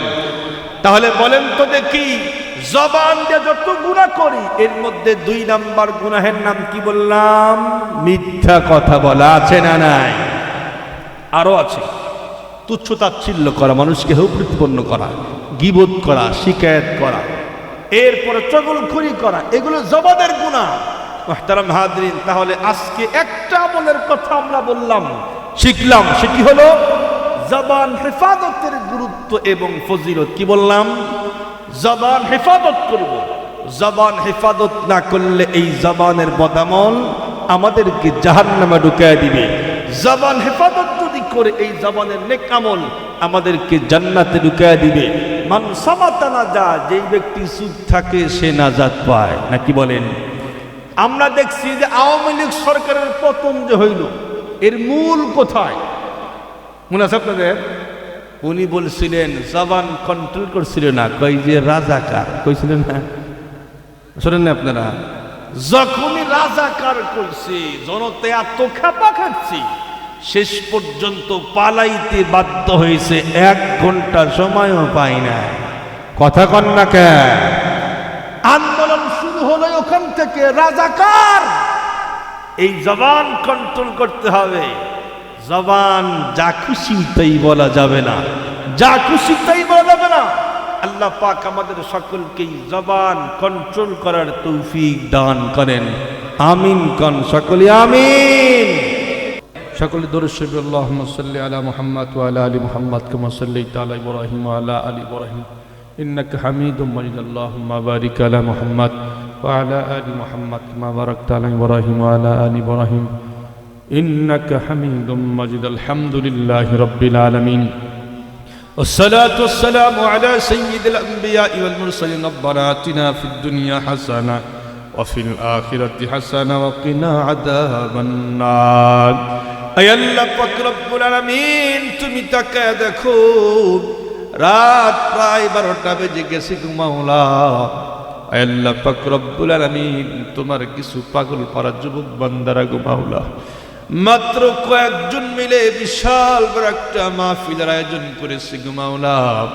আল্লাহ, যুবক ভাইরা ইচ্ছা করলে কিন্তু গান বাদ্যর আয়োজন করতে পারে গো মাওলা। আয় আল্লাহ, ইচ্ছা করলে গুনাহের মঞ্চ তৈরি করতে পারত, কিন্তু তোমার ভয় অন্তরের ভিতরে থাকার কারণে গো মাওলা এগুলো কিছুই না করে তোমার কোরআনুল কারিমের মাহফিল করেছে গো মাওলা। আয় আল্লাহ পাক রব্বুল আলামিন, তোমার কুদরতি পাও রাখো আল্লাহ, যুবক ভাইদের এই মেহনত তুমি কবুল মঞ্জুর করে নাও। আয় আল্লাহ পাক রব্বুল আলামিন, যুবক ভাই ইসলামের জন্য কবুল করে নাও। 5 ওয়াক্ত নামাজ পড়ার তুমি তৌফিক দাও আল্লাহ। তারা লেখাপড়া করে গো মাওলা যিহীন জাকাত বৃদ্ধি করে দাও। আয় আল্লাহ পাক রব্বুল আলামিন, সমস্ত গুনাহ থেকে বাঁচার তুমি তৌফিক দান করে দাও। আয় আল্লাহ পাক, স্কুল কলেজের ভিতরে নাম্বার 1 ছাত্র হওয়ার তৌফিক দাও আল্লাহ। সব সাবজেক্টে আল্লাহ প্লাস পাওয়ার তুমি তৌফিক দান করে দাও। আয় আল্লাহ পাক রব্বুল আলামিন, যুবক ভাই অনেক কষ্ট করেছে গো মাওলা, তুমি এদের মেহনতকে তুমি কবুল মঞ্জুর করে নাও। আয় আল্লাহ পাক রব্বুল আলামিন, আর অনেককেই পরামর্শ দিয়েছে, সহযোগিতা করেছে, সকলকেই তুমি কবুল করে নাও। অনেকেই মাহফিলের জন্য দান করেছে গো মাওলা, সকলের দানগুলি তুমি কবুল মঞ্জুর করে নাও। আয় আল্লাহ পাক রব্বুল আলামিন, এই মাহফিলকে উসিলা বানাইয়া এলাকার ভিতরে খাস রহমত নাজিল করে দাও। আয় আল্লাহ, আমরা সকলকেই তোমার গোলামি করার তুমি তৌফিক দান করে দাও। আয় আল্লাহ পাক রব্বুল আলামিন, একটা বিষয়ে বয়ান করেছি গো মাওলা, আমাদের সকলের জবান কন্ট্রোল করার তুমি তৌফিক দিয়ে দাও। আয় আল্লাহ, জবান দিয়ে অনেক কিছুই বলে ফেলি গো মাওলা, জবান দিয়া তোমার অনেক নাফরমানি করেছি গো মাওলা। আয় আল্লাহ পাক রব্বুল আলামিন, দয়া করে মেহেরবানি করে আমাদের সকলকে তুমি তোমার আল্লাহ জবান কন্ট্রোল করার তুমি তৌফিক দিয়ে দাও। আল্লাহ, পাশে কবরস্থান গো মাওলা, এই এলাকার ভিতর থেকে যতগুলো মাইয়াত আল্লাহ কবরে শুয়েছে গো মাওলা, সকলের কবরগুলি তুমি জান্নাতের বাগান বানাইয়া দাও। আয় আল্লাহ, এখানে হাত রয়েছে গো, অনেকের বাবা অনেকের মা নাই। আয় আল্লাহ, আমাদের সকলের আব্বা আম্মাকে তুমি মাফ করে দাও, আব্বা আম্মার কবরগুলি তুমি জান্নাতের বাগান বানিয়ে দাও। আয় আল্লাহ পাক রব্বুল আলামিন, আব্বা আম্মার কবর থেকে নিয়ে জান্নাত পর্যন্ত রাস্তা বানায়া দাও, যেন আব্বা আম্মা কবরের সাথে কিয়ামত পর্যন্ত জান্নাতের নাজ নিয়ামত ভোগ করতে পারে, কবুল করে নাও। আয় আল্লাহ পাক রব্বুল আলামিন, দয়া করে মেহেরবানি করে আমাদের সকলকেই 5 ওয়াক্ত নামাজ পড়ার তুমি তৌফিক দিয়ে দাও, হালাল রিজিক ইনকাম করার তুমি তৌফিক দাও, হারাম থেকে আমাদের প্রত্যেককেই আল্লাহ বেঁচে থাকার তুমি তৌফিক দান করে দাও।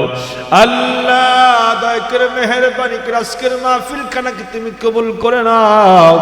প্রত্যেক বছর যেন এত সুন্দর মাহফিল করতে পারে তুমি কবুল মঞ্জুর করে নাও। আয় আল্লাহ পাক রব্বুল আলামিন, মা বোনদের তুমি কবুল করে নাও, মা বোনদের সকলকে পর্দার সঙ্গে থাকার তুমি তৌফিক দিয়া দাও। আয়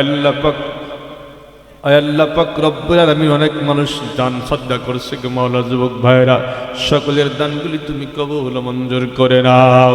আয় আল্লাহ পাক রব্বুল আলামিন, সব শেষে তোমার দরবারে আমরা সকলেই হাত উঠাইয়া আল্লাহ একটাই ফরিয়াদ জানাই গো মাওলা, একদিন তো মালাকুল মউত পাঠাইয়া দিবে গো মাওলা। যেদিন মালাকুল মউত পাঠাইয়া দিবে আল্লাহ, আমাদের সকলের জবানে মধুর কালেমা জারি করে দিও, লা ইলাহা ইল্লাল্লাহু মুহাম্মাদুর রাসূলুল্লাহ সাল্লাল্লাহু আলাইহি ওয়াসাল্লাম। আসসালামু আলাইকুম ওয়া রাহমাতুল্লাহি ওয়া বারাকাতুহু।